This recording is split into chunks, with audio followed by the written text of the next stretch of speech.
वज़ीर आला सिंध सैयद मुराद अली शाह कादिरपुर शेंख बंद जो दौरो कयो। सूबाई वज़ीर आबपाशी जाम खान शोरो ऐं सेक्रेटरी आबपाशी ज़रीफ खेड़ो खेसि शेंख बंद बाबति ब्रीफिंग ॾिनी। ब्रीफिंग खां पोइ वॾे वज़ीर सैयद मुराद अली शाह चयो त कादिरपुर शेंख बंद ते ख़तरो अञा बि बरक़रार आहे ऐं इहो सिंध जे सभिनी नाज़ुक बंदनि में शुमार थिए थो। शेंख बंद जी ख़ासि निगरानी सख़्त कई वञे छो त 1973 जे सुपर फ्लड में ही बंद कुझु हिसनि में टुटी वियो हो। बंद जो कुझु हिसो कादिरपुर शेंख जे नाले सां बहाल कयो वियो ऐं उहो कादिरपुर लूप बंद जे तहफ़ुज़ लाइ फ्रंट लाइन ते आहे। हुन चयो त बंद कचे जे इलाइक़नि में आहे ऐं 5000 एकड़नि खां वधीक देहनि जी आबादी खे तहफ़ुज़ ॾिए थो, पर दरिया जे वाकिरे में तब्दीली ऐं मोड़ सबबि बंद जे ॿाहिरीं तरफ़ कटाव जो ख़तरो आहे।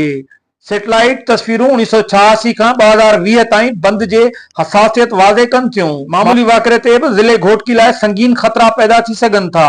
2022 जे सैलाब दौरान बंद में घारो पियो जेको तूफ़ान सबबि वधीक 550 फुट ताईं पहुतो, जंहिंखे बाद में इमरजेंसी तौरु संभालियो वियो। बंद जी पायदारी दरिया जे वाकिरे ते दारोमदार रखे थी। तंहिं करे बंद जे सभिनी हसास हंधनि जी मुसलसल निगरानी ऐं हिफ़ाज़ती क़दम ज़रूर आहिनि। वज़ीर आला सिंध हुकुम ॾिनो आहे त जदीद टेक्नोलॉजी सां कमज़ोर पॉइंट्स जी सुञाणप करे फौरी मरम्मत कई वञे। इमरजेंसी में मशीनरी, रेत जा थल ऐं ॿिया वसीला बंद जे वेझो तयार रखजनि। माज़ी जा घारा ख़ासि तौर ते मज़बूत कया वञनि। घोटकी फीडर एरिया ऐं कचे इलाइक़नि जे हिफ़ाज़त लाइ हिफ़ाज़ती मंसूबो तयार कयो वञे ऐं ज़िले इंतज़ामिया खे पिणु इन लाइ तयारी यकीनी बणाइण जो हुकुम ॾिनो वियो आहे। वज़ीर आला सिंध अवाम खे अपील कई आहे त दरिया जे वेझड़ाई में रहंदड़नि सॼी इंतज़ामिया जे ऐलाननि ते नज़र रखनि ऐं बरसात या तूफ़ान जी सूरत में फौरी तौर ते महफ़ूज़ जॻहनि ॾांहुं मुंतक़िल थियण लाइ तयार रहनि। अवाम खे महफ़ूज़ कैप्स ऐं इनख़्लाई रूटनि जी ॼाण रखणु घुर्जे। हारी पंहिंजूं क़ीमती शयूं, माल ऐं मवेशी अॻुवाट महफ़ूज़ हंधनि ते मुंतक़िल कनि। हुकूमत ऐं इंतज़ामिया जी हिदायतुनि ते अमल करण ई आबादी खे बचाइण जो बहितरीन तरीक़ो आहे।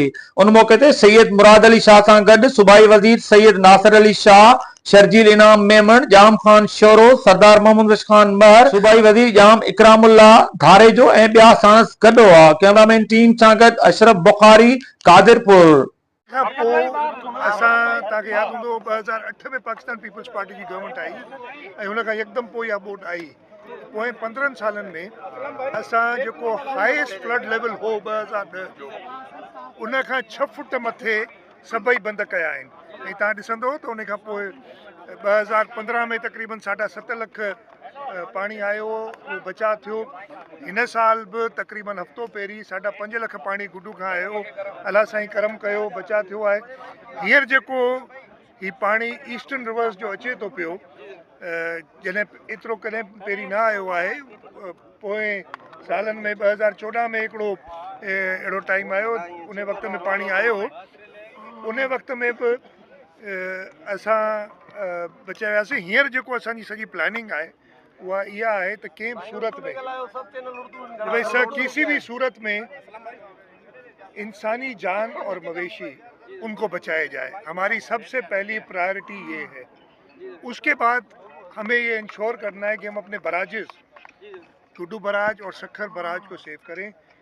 उसके बाद हमारी ये है प्रायोरिटी कि हमारे बंद कहीं से भी लीक ना हो, कहीं ब्रीच ना पड़े। इसलिए कि हम ब्रीच पॉइंट्स डाल नहीं सकते। पानी अगर निकल जाता है दरिया से तो पंजाब में टोपोग्राफी उसकी ऐसी है कि पानी वापस दरिया में आ जाता है जल्दी।